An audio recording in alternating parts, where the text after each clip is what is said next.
बत्तीस टाइट हो गइल तो चोली 34 नंबर चाही। 32 टाइट हो गइल जब से जवनिया सर्विस डे नाइट हो गइल तो चोली 34 नंबर चाही। 32 टाइट हो गइल तो चोली 34 नंबर चाही। 32 टाइट हो गइल।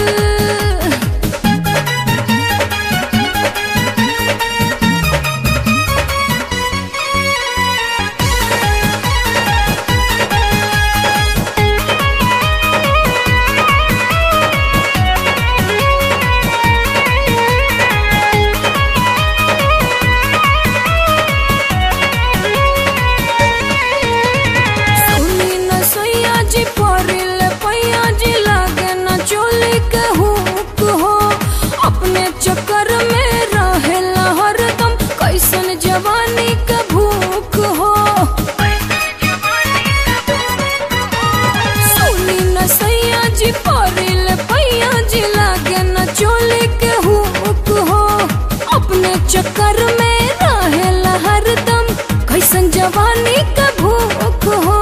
कि रोजे रोजे पलंगिया पे फाइट हो गइल तो चोली 34 नंबर चाही। 32 टाइट हो गइल तो चोली 34 नंबर चाही। 32 टाइट हो गइल।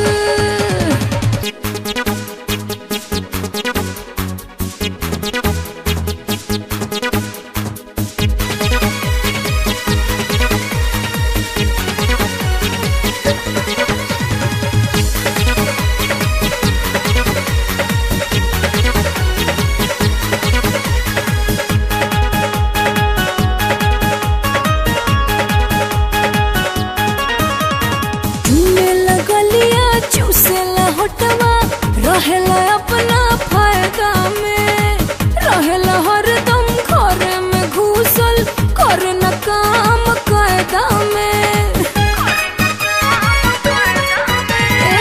चुमे लगलिया चूसेला होटवा रहेला अपना फायदा में रहेला हरदम घर में घुसल कर न काम कोनो कायदा में। लागेला जैसे जवनिया चोली 34 नंबर चाही। 32 टाइट हो गइल तो चोली 34 नंबर चाही। 32 टाइट हो गइल जब से जवनिया सर्विस डे नाइट हो गइल तो चोली 34 नंबर